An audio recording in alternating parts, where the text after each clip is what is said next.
I want to take you back to a version of me that I'm not always proud of, but one that I need to talk about, because without understanding that boy, you will never understand what happened in that small apartment on a cold October night.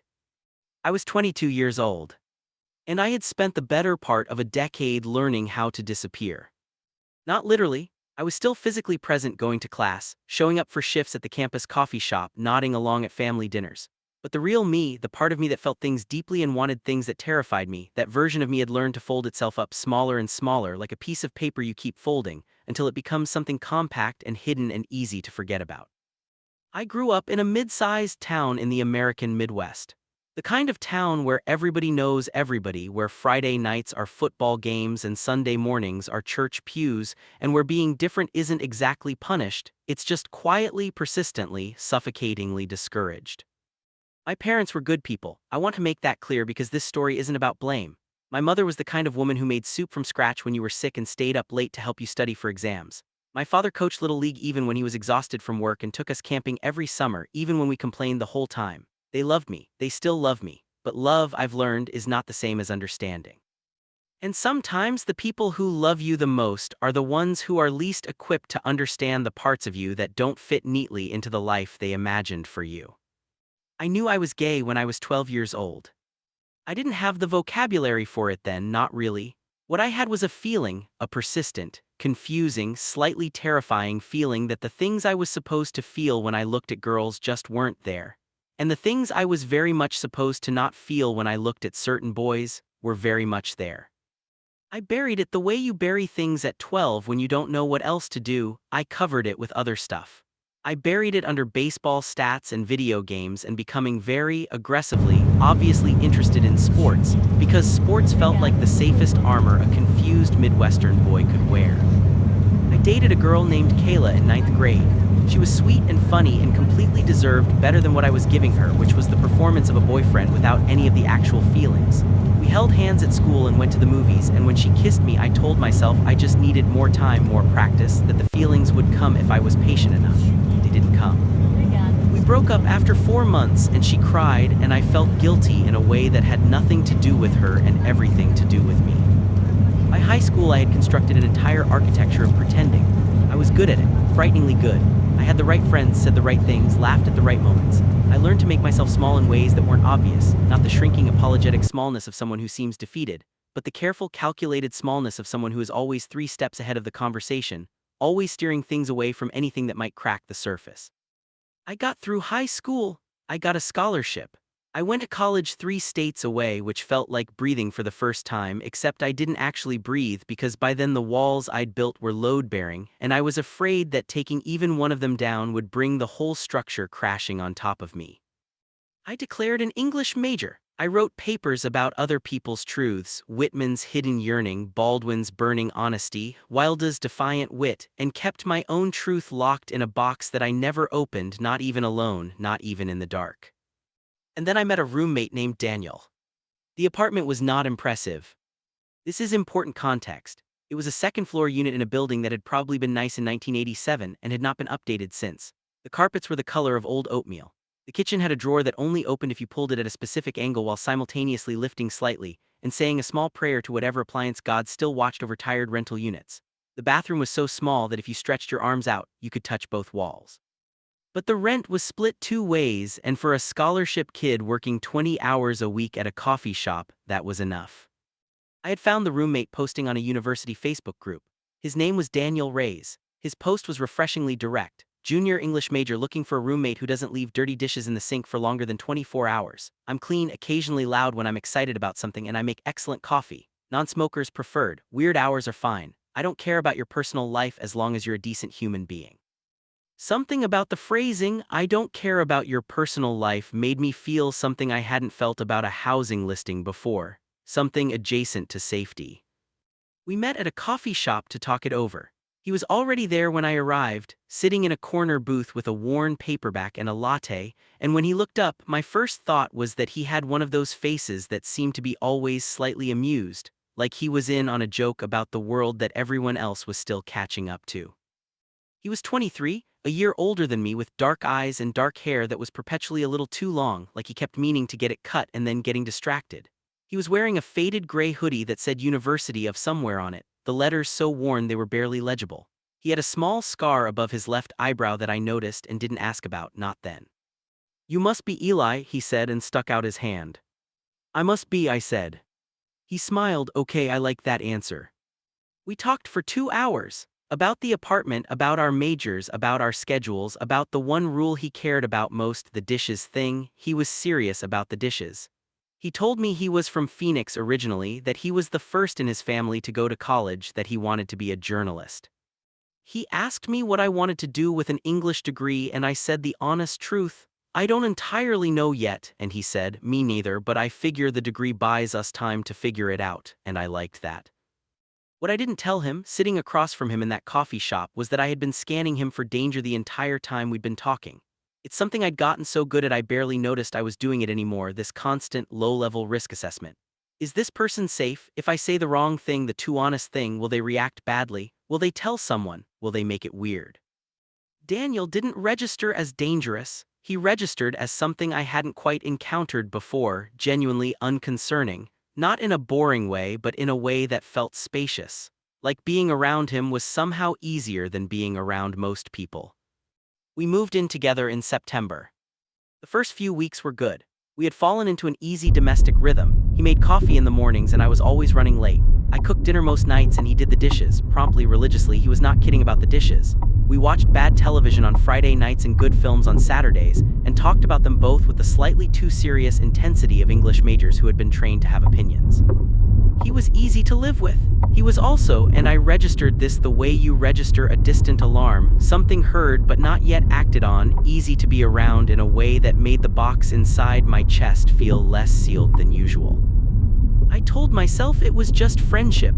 I'd never really had a close male friend before, not one who talked about real things, who asked how I was and actually waited for the answer. Maybe this was just what that felt like. I told myself this with great conviction for approximately 6 weeks. I should tell you about the journals. I've kept a journal since I was 15. This is the one place where I was ever entirely honest, not with anyone else, just with the blank page, because the blank page can't look at you with that particular expression people get when something surprises them in a way they weren't prepared for. In the journals, the truth existed, the real truth, unfiltered. In the journals I had written at 15, I think I might be gay and I don't know what to do with that. At 17, I kissed Marcus at the Hendersons' party and I felt alive for the first time and then felt terrified. At 19, I wonder sometimes what it would be like to just be honest, just once, to tell someone who I actually am and have them still be there afterward. The journals lived in a shoebox under my bed, wrapped in a plain brown paper bag inside a larger box of books. A reasonable person might say this was extreme. I would say that reasonable people have never lived in the particular kind of fear that shapes certain lives. I had been in the apartment for 6 weeks when I wrote something in my journal that I immediately tried to mentally take back. The way you try to grab a glass that's already falling and you know you can't catch it. What I wrote was, "I think I might be falling for my roommate." Just that, just those 9 words. And then I sat there in my room with the journal open in my lap, and I felt the thing I always felt when I wrote something irrevocably true. A combination of relief and absolute terror, like jumping off a high dive and discovering halfway down that you're not sure the pool is deep enough. It wasn't just that I found him attractive, though honestly I did. It was something more layered and more frightening. It was that for the first time in my adult life I had started to feel around another person something like ease, something like the possibility of being known. And the thing I was most afraid of was not rejection, or not only rejection, but that I might, in the orbit of his particular unconcerning presence, accidentally start to become myself. That the careful architecture of pretending might start, around him, to develop cracks. Because he kept doing things that threatened to undo me. He would knock on my door sometimes at 11 at night, holding 2 cups of tea, and say, "I just read something interesting and I need to talk about it with someone, can you come out?" And we would sit on the terrible oatmeal carpet of the living room and talk for 2 hours about books or journalism, or whether free will was real, or what we thought happened after you died. He talked about these things the way he talked about everything, with his whole brain engaged, leaning forward, his hands occasionally moving like he was physically shaping the ideas in the air. He kept track of things I mentioned. Once, offhandedly, I said that my favorite childhood book had been The Phantom Tollbooth Asterisk, and 3 weeks later I came home to find a copy of it sitting on my pillow with a sticky note that said, "Found this at a used bookshop." It smelled too much like childhood not to get it.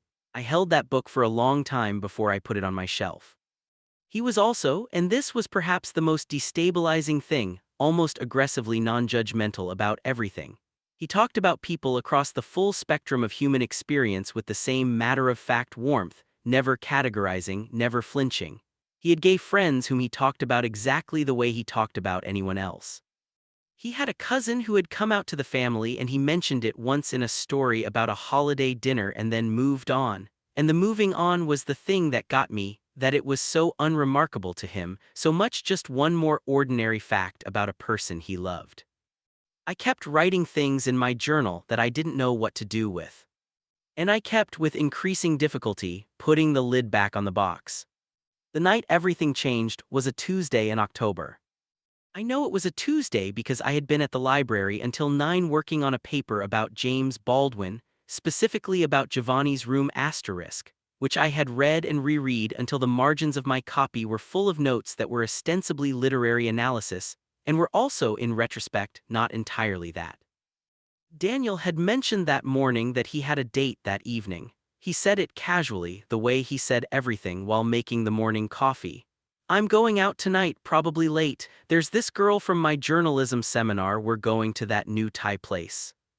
"Cool," I said, and then, because I was someone who had spent a decade performing normalcy, "Have fun." "Thanks." He poured me a cup without my having to ask, the way he always did, and we talked about something else, and I spent the next 45 minutes of my commute to campus absolutely not thinking about it. So I was alone that evening. Genuinely alone, not the performing alone while aware of the audience alone that characterized most of my life, but actually alone in the apartment with all the performance requirements temporarily suspended. I came home from the library and showered and changed into old sweatpants and a t-shirt. I made myself dinner pasta, nothing complicated. I ate it standing at the kitchen counter reading the last pages of Giovanni's Room Asterisk, which I had already read twice and which, that third time, made me feel scraped open in a way I could only handle precisely because no one was watching. You will go home and then you will discover that home is not where you left it and where you left yourself. I stood in that kitchen and I felt something crack inside me. I'm not going to dress it up. I stood there in my sweatpants with my pasta going cold and I started to cry. Not dramatically, I wasn't a mess, I wasn't falling apart. It was the quiet kind of crying that's almost worse, the kind that's just tears coming steadily from somewhere deep, the release valve finally giving way under a decade of pressure. I was 22 years old and I was tired. Tired of the architecture, tired of the performance, tired of being careful and calibrated and contained. Tired of reading other people's truths in books and feeling them all the way down to my bones while my own truth stayed locked in a shoebox under my bed. I put the book down, I went to my room, I got out the shoebox. This was not something I did lightly. I can count on one hand the number of times in that apartment that I had taken out the journals, always with the door closed, always with the certainty of privacy. I sat on my bed back against the headboard and I wrote. I wrote for a long time, everything I'd been holding, not just about Daniel but about everything, about 12 years of building walls, about Kayla and Marcus, and every small sacrifice I'd made on the altar of other people's comfort, about wanting something I'd told myself I wasn't allowed to want. I wrote, I am so tired of being someone else, I am so tired of being careful. I am 22 years old and I have never once in my life let anyone see me, really see me, and I am so tired of it that I don't know if I can carry it much longer. I wrote, I think the reason Daniel scares me is because around him I can feel it, the wanting to be seen, for the first time, by someone who might actually be safe enough to see me. And then, because I was 22 and tired and alone in my apartment on a Tuesday night in October, I wrote, I think I'm in love with my roommate, not just wanting him, loving him, and I don't know what to do with that. I sat with that for a while. The apartment was very quiet. The radiator made its occasional sound. Somewhere outside, someone was playing music that was too far away to identify but close enough to feel. And then the front door opened. The thing about our apartment's front door was that it was slightly warped in the frame, a casualty of the building's age, and when it opened it made a specific sound. Not quite a creak, not quite a pop, but something in between. I knew that sound the way you know the particular sounds of a place you live in. My door was open. I don't know why it was open. Maybe because the apartment was warm from the radiator and I'd cracked it for air. Maybe just carelessness born from the certainty of being alone. Maybe, on some level, I'll never be able to fully account for something that wanted to be seen. The front door made its sound. My brain registered, Daniel is home. And then I registered in the same instant. My bedroom door is open and I am sitting on my bed holding a journal full of the most honest things I have ever written about myself, and it is open to the page where I just wrote that I am in love with my roommate and Daniel is home, and he didn't knock on my bedroom door because from the hallway he didn't know I was in there. My light was on, but sometimes I left my light on when I went out. He came down the hall the way you move through your own home naturally, without ceremony, and he got to my door and looked in and stopped. It was a fraction of a second, a heartbeat. He saw me, I saw him see me. I had the journal in my hands open to that page. And I know in my body the way you know some things without logic, that the expression on my face in that moment was not the expression of someone who was fine. It was not the careful, calibrated performance of normalcy face. It was the face underneath, the tired face. The cracked open just been crying face. Time did that strange elastic thing it sometimes does, where a second stretches. Sorry, he started, beginning to back up. I didn't know you were, I'll just. It's okay, I said, my voice came out surprisingly steady. He paused in the doorway, he looked at me more carefully. And this was Daniel's particular skill, the thing that made him either the best or worst person I could have had as a roommate in that moment of my life. He actually looked. He didn't glance and move on, he looked the way he read closely with real attention. Are you okay? He asked. Yeah, I said, long day. He looked at me for one more second. Then he said very gently, Eli, are you actually okay? And something happened that I can only describe as the final moment before the architecture comes down. The moment when you realize that the thing you've been holding up has become too heavy and your arms are shaking, and the question, are you actually okay, from someone who actually wants to know the answer, is the thing that breaks you. I opened my mouth to say yes. I had said yes reflexively, automatically, for my entire adult life. I had yesed my way through a decade of being asked. What came out instead was, no. Just that, just the one syllable, but it contained everything. Daniel came into the room. He didn't make a big deal of it. He didn't announce himself or ask permission. He just came in the way you come toward someone who needs company, and he sat on the floor next to my bed, not on the bed, not looming over me, just on the floor, back against the bed frame, close enough to be present. Okay, he said, what's happening? I looked at him, he looked at me. And in that moment I had the clearest sensation I have ever had in my life, clearer than anything before or since, that I was at the edge of a cliff I had been approaching for 22 years, and that I could step back or I could jump, and that those were the only two options, and that stepping back one more time was going to cost me something I could not afford to lose. I need to tell you something, I said, and I need you to not run, or I need you to promise me that even if it's uncomfortable you'll just stay, just for the conversation. He turned his face toward mine, his expression was completely steady. I'm not going anywhere, he said, tell me.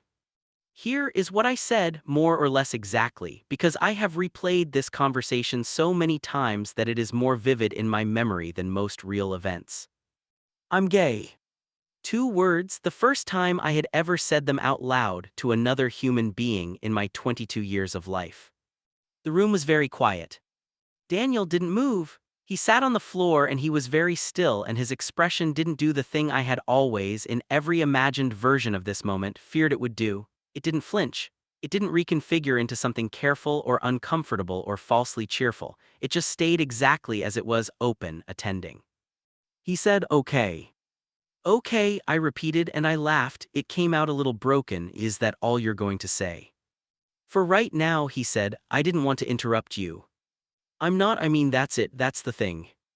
Is it though? I looked at him. Because, he said carefully, something made you cry tonight, something made you look the way you looked when I walked in, and I'm guessing it's not just the 2 words. He was right, of course he was right. The 2 words were the door, behind the door was a decade. So I talked. I want to describe what it was like to talk, because I think for anyone who has ever held something unspeakable for a long time, the first time you say it out loud is unlike anything else. It's not comfortable. It's not suddenly easy. The words came out of me in a way that felt physical, like they were being dragged from somewhere deep, and everyone cost something. I told him about being 12. I told him about Kayla and Marcus. I told him about the years of architecture, the careful performance, the way I'd learned to make myself small. I told him about reading Giovanni's Room for the third time tonight and standing in the kitchen crying over cold pasta because I was 22 and exhausted by being someone I wasn't. I didn't tell him, not yet, that one of the things I'd written in the journal was about him. I kept that part folded for now. The rest was already so much. Daniel sat on the floor and listened to all of it.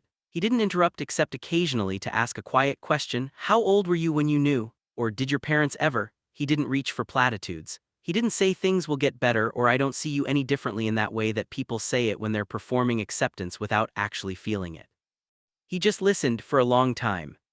When I stopped talking, the silence that settled was different from the silence that had been in the apartment before he came home. That silence had been the silence of absence. This one was the silence of someone else's presence, shared, warmer. I've never told anyone before, I said, not out loud. I know, he said. You knew. He was quiet for a moment. I didn't no asterisk, but I noticed things, small things, the way you sometimes went very still when certain topics came up, the way you'd answer questions about yourself with other questions. You're very good at deflecting. He said it without judgment. I didn't want to push. I didn't say anything for a while. Are you afraid? He asked. Of what specifically? Of what happens next, now that you've said it.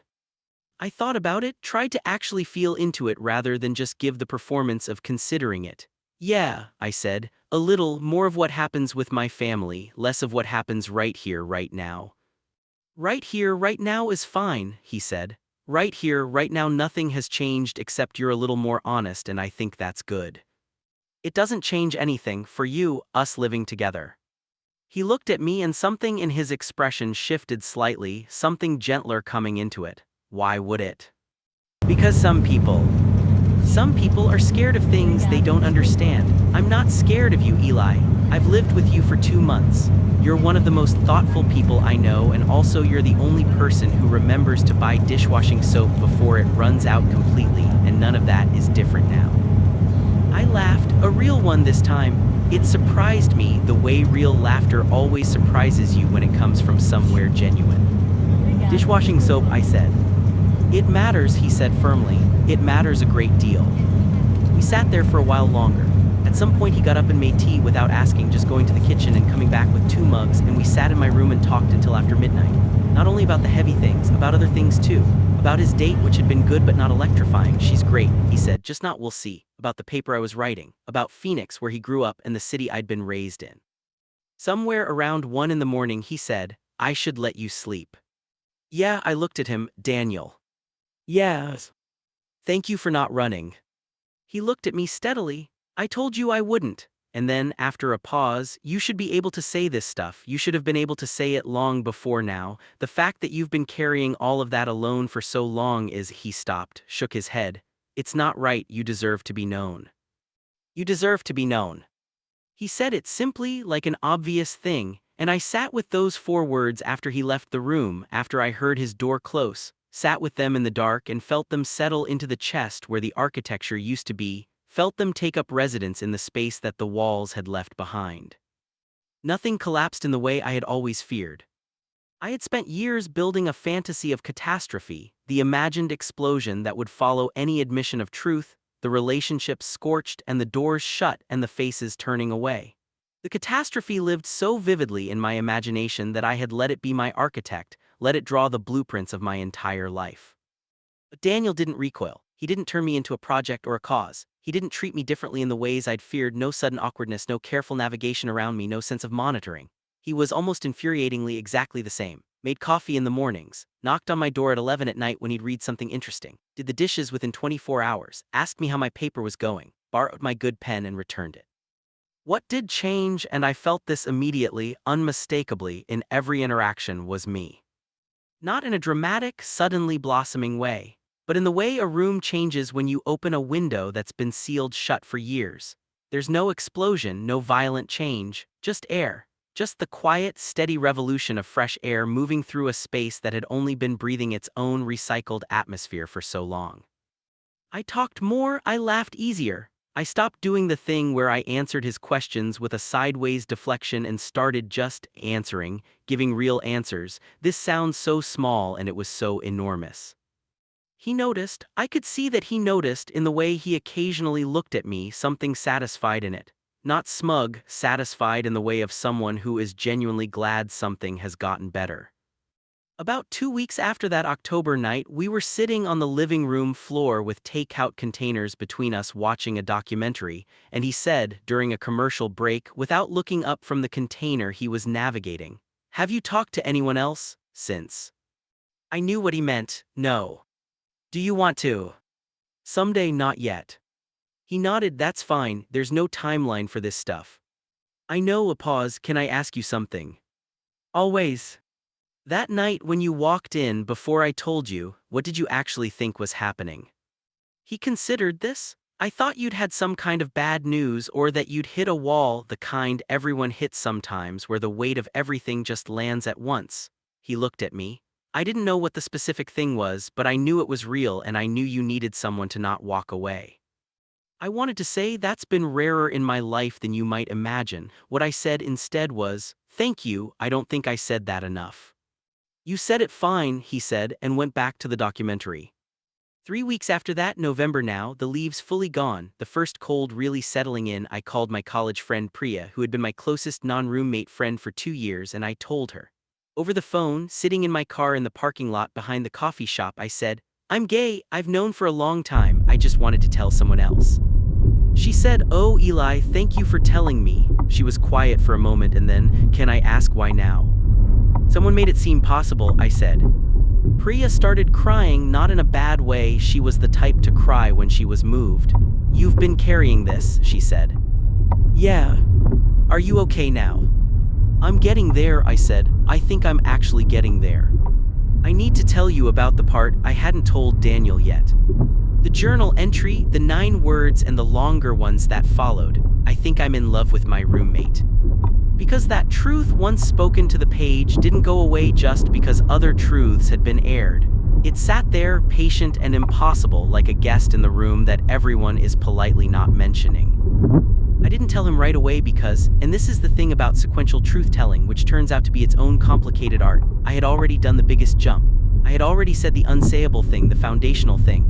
The other thing felt like a different category of risk, a different order of vulnerability. Because saying I'm gay asterisk was about me, about my identity, about who I was in the world. Saying I'm in love with you was about him, and it was the kind of thing that could change everything between us in a way I wasn't sure I was ready for. And I also, this is important, was no longer certain it was even accurate. Or rather, I was uncertain whether what I'd written in that journal entry was love or something adjacent to it. Something that the particular combination of gratitude and closeness and relief had shaped into love's language without necessarily being love's substance. So I sat with it, I continued living with him, the weeks passed. Something else was happening quietly in the background of the November that followed. I was slowly, cautiously beginning to exist on the internet as myself. I found communities, forums, YouTube channels, accounts on various platforms of people whose experiences looked something like mine, who had navigated this kind of late, careful unfolding. I read their stories, I watched them talk about their lives. I felt less alone in ways that surprised me, not in the way Daniel's presence had made me feel less alone, which was immediate and specific, but in a wider, warmer way.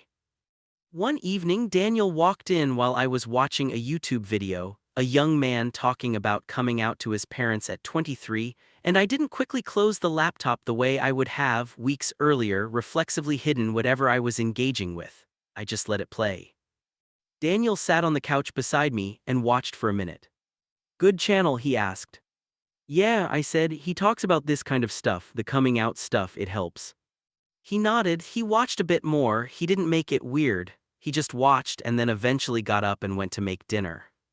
These small moments, I keep returning to them because I think they are actually the story, not the one dramatic door-opening night but the accumulation of small moments that followed it, the thousand tiny occasions when something happened that would have, months earlier, made me fold myself smaller, and instead I just stayed open, stayed present. The conversation I'd been not having with myself about Daniel came to a head on a Saturday night in early December. We'd been to a party, a friend of his from the journalism program, a crowded apartment full of people I half knew. The particular specific energy of a December party where everyone is slightly relieved the semester is almost over and celebrating accordingly. I had stayed close to Daniel most of the night in the way you do when you're not entirely comfortable in a crowd, but you're comfortable with one specific person in it.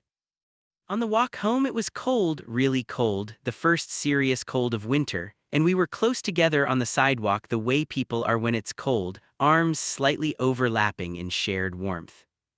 I was telling a story about something that had happened at the party, some minor absurdity, I don't even remember what, and he was laughing. And there was this moment where I looked at him, at his profile in the streetlight, laughing at something I'd said, and I knew, with a clarity that felt almost clinical, that what I had written in the journal was accurate. It wasn't gratitude, it wasn't just closeness. It was the specific, particular thing that happens when you see someone in the ordinary light of an ordinary moment and feel the ground shift. I am not going to tell you that I immediately said something. I didn't. I am not a protagonist who acts swiftly on emotional revelations.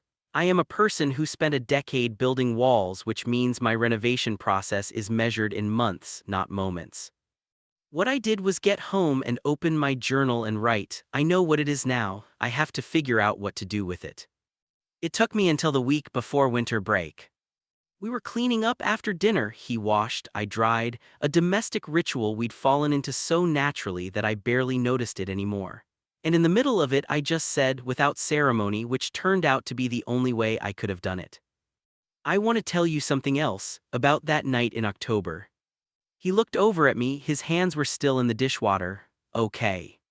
The journal I had's the one I was writing in. I was writing about you, a beat, about how I felt about you. He didn't say anything, he turned back to the dish he was washing. I couldn't read his profile. I know this is complicated. We live together and I'm not trying to make anything weird.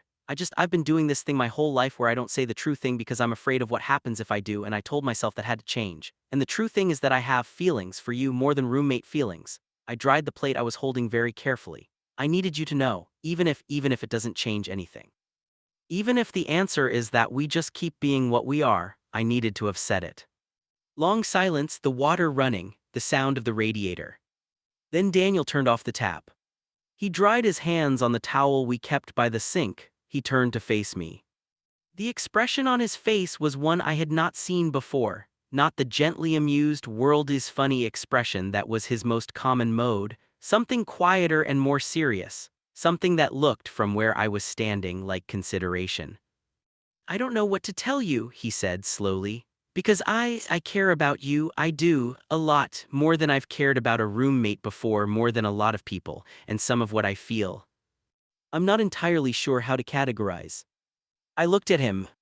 I'm not gay, he said, I don't think, but I also, he stopped. I think people are more complicated than the boxes. I think some things are hard to name, and I think, he looked at me with that completely steady look. I think what I know for sure is that you are one of the most important people who has come into my life, and I don't know exactly what shape that is, but I know it's real. We stood in that kitchen for a long time. What does that mean for us? I asked. I honestly don't know, he said. I think it means we figure it out together, without pretending the feeling isn't there, but also without making a decision before we understand what we're deciding. I searched for the word, honest. I thought you liked honest. I do, I said, I really do. I want to tell you how this story ends, or rather how it continues, because the thing about real life is that it doesn't end cleanly, doesn't land in a simple resolution, doesn't wrap up. Daniel and I didn't get together. I want to say that clearly because I think you might be expecting it, and I think it's important that the story is true to what actually happened rather than what would make the tidiest ending. What we did was something that I have come to believe is in many ways more valuable than the romantic resolution. We became, over the course of that remaining year together, something rare and genuine and not easy to name. Friends doesn't quite capture it. More than friends doesn't quite capture it either. We were two people who had seen each other, really seen each other, and who had decided that the seeing was worth protecting regardless of what shape it took. We talked in the months that followed more openly about everything than I had ever talked with anyone. He told me two things about his family, about growing up first generation and the particular pressure of that, about his own confusions around identity and expectation. We made space for each other's honesty in a way that became its own thing, its own particular intimacy. That spring I told my parents. It was a Sunday in March, a phone call I had been composing in my head since October. My mother cried not in anger but in the particular complicated way of a mother who is reconfiguring a future she had imagined. My father was very quiet for a long time and then he said, "I love you, I need some time to understand this better, but I love you." And that was enough, that was more than enough, more than I had let myself hope for. That summer I went home and my mother made soup from scratch even though no one was sick, and my father and I sat on the porch and talked for a long time, not about being gay, not directly, but about life and fear and the things people carry. At the end of the conversation he said, "I'm sorry you felt like you had to carry this alone for so long, that's on us too." And I said, "It's on a lot of things, it's not just on you." And he put his hand on my shoulder and we sat there. I want to talk to you, whoever you are watching this, about what I actually learned. Because stories like this, the coming out stories, the finding yourself stories, can sometimes feel like they're about the revelation, the big moment, the door flying open. And the door flying open matters. It mattered enormously for me. That Tuesday night in October when Daniel walked in without knocking, when I said *no instead of *yes, I'm fine, that matters. But the real story wasn't the single night. The real story was what happened on both sides of it. On one side was a decade of building walls because I was afraid of what would happen if I didn't. And I want to say something to that version of me, the 12-year-old, the 15-year-old, the 20-year-old, that I couldn't have said at the time because I didn't know it yet. The catastrophe you're building the walls against is smaller than the walls themselves. I was so afraid of what might happen if people knew who I really was that I let that fear build something enormous and load-bearing in the center of my life. And when it finally came down, the thing on the other side was ordinary, not without complexity, not without some grief and adjustment, but ordinary, human, survivable, more than survivable, livable. And on the other side of that night was a year of discovering what it actually feels like to live in your own life instead of the performance of it. And that is, I don't have the right word for it. It's not happiness exactly because happiness is too simple and too clean. It's more like presence like occupying the actual dimensions of your life rather than some compressed, careful version of it. The second thing I learned is about people like Daniel. There are people in the world, I know this now though I didn't know it then, who are constitutionally incapable of flinching at the true thing. Who, when you show them who you actually are, move toward you rather than away. Who make the jump feel possible not because they tell you it's safe but because they're standing there steady on the other side. I got lucky that my first leap was caught by someone like that. I know not everyone is that lucky. And if you're watching this and the person you want to tell is not a Daniel, if you're afraid that the people around you cannot hold the true thing, I want to tell you that Daniels exist in the world. People who will not flinch, they exist. And finding them or becoming someone's Daniel is one of the most profound things human connection can do. The third thing is the simplest and the hardest. Telling the truth is a practice, not an event. That Tuesday night was not the end of the process. It was the first step. I went on to tell Priya and my parents and eventually more people, each time slightly less terrified than the last, each time the catastrophe slightly smaller than I'd feared, each time the relief slightly larger. It is a muscle you build by using it. The first rep is the hardest. The first time you say the true thing out loud to a real person is the hardest. After that, it gets incrementally more possible. And the incrementally more possible is everything. I want to end this where it began, in that apartment, in that year, in that particular arrangement of two people and a badly fitted door and a shoebox full of journals. Daniel and I still talk. We don't live together anymore, that was only 1 year, and then graduation came and we went to different cities and made different lives. He is in Chicago now, working at a small newspaper, writing exactly the things he always said he wanted to write. We call about once a month, we text more than that. He met someone, a woman he talks about in the way you talk about someone you're not sure is permanent yet but who you're hopping is, and when he talks about her I hear that tone in his voice and I am purely, simply glad. Last year I went to Chicago for a weekend and we walked around the city and ate at too many places and talked the way we always talked, with our whole brains in it, about everything. At some point we were walking along the lake and I said, "You know what I think about sometimes?" "What?" "That you walked in without knocking." He laughed. "You had your door open. You still didn't knock." "I would have if I'd known you were in there." "I know, I watched the water, but I think sometimes I needed someone to come in without the knock. I had built so many spaces where you had to ask permission to approach the real thing, and you just came in, and it changed everything." He was quiet for a moment. We kept walking. You would have gotten there anyway, he said finally. The crack was already there, I just happened to be around when it opened. Maybe, I said, but I'm glad it was you. He bumped his shoulder against mine. Me too, he said. Now can we please find somewhere to get coffee because it's genuinely freezing and I'm starting to lose feeling in my ears. I laughed. You're always losing feeling in something. Chicago in November is a war crime, he said firmly. This is not a controversial opinion. We found a coffee shop 2 blocks down, warm and a little crowded, and we sat across from each other at a small table and talked for another 2 hours about nothing in particular and everything important, the way we always had, the way I think we always will. Epilogue for anyone still building walls. If you are watching this and you are where I was, 22 or 15 or 30 or whatever age you are still living in the architecture of pretending, I want to say something directly to you. I know the walls feel necessary. I know that from the inside they look like protection. I know that the catastrophe on the other side of telling the truth has been painted so vividly in your imagination that it feels more real than reality. But here is what I want you to know: the walls cost something too. They cost you the daily living of your own life. They cost you the ease of being in rooms with people. They cost you the particular relief of being known. And the truth, your truth, whoever you are, is not as breakable as you think. It has survived everything so far, hasn't it? It survived being buried and denied and hidden and compressed. It's still there. It's still true. You don't have to say it all at once. You don't have to have the single dramatic moment where everything changes. You can say it slowly, carefully, in pieces to one person at a time, starting with the person who feels most like safety. You can write it first, the way I did, in a journal under your bed, and let it be true on paper before it's true in conversation. But say it, eventually, some version of it to some version of someone. Because you deserve to be known. That is not a small thing, that is maybe the whole thing. The door is open, all you have to do is walk through.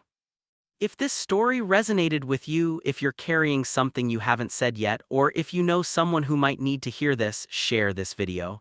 Leave a comment below telling me what you took away from it. I read every single one.